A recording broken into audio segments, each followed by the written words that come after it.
klasična gimnazija band, dolazimo iz Zagreba i sviramo već jedno 6 mjeseci zajedno. Kupili su nas Greta i Paula kako bi predstavili našu školu u glazbenom svijetu.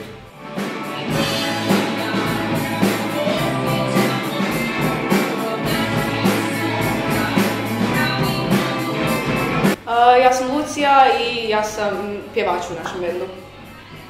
Ja sam Jura i ja sviram bubnjeve. Ja sam Matko, ja sam gitarist. Ja sam Ivan, klavirist. Ja sam Vislav, basista. Ja sam Voko, gitarista.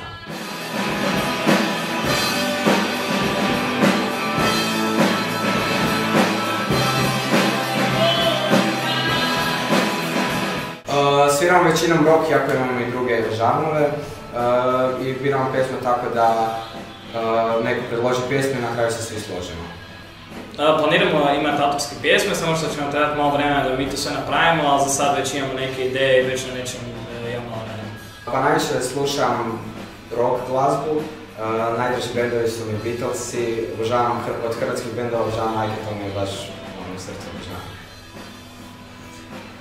Ja obožavam najviše alternativnu rock glazbu, najdraži band mi je King Gizzard and the Ozzy Wizard i volim prenositi stalno novu muziku u žanru za slušati. Ja sve slušam, ali ne volim baš cajke, ali obožavam Imagine Dragons. Ja slušam većinom rock, ali slušam sve. Nemam neki najdraži band, ali možda bi izdvojio Azir. Ja slušam sve što se tiče rocka, alternativni rock, indie rock. I najviše slušam ono što mi najviše paše u tom trenutku. Ja slušam svašta, najdraži mi je pop punk i najdraži band mi je My Chemical Romance.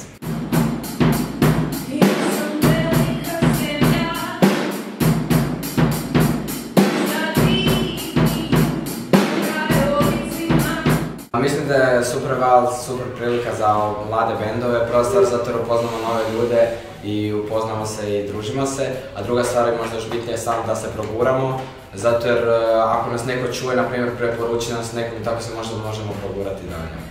Dođite poslušati nas i ostale bendove 17. i 18.6. u Vintage klubu.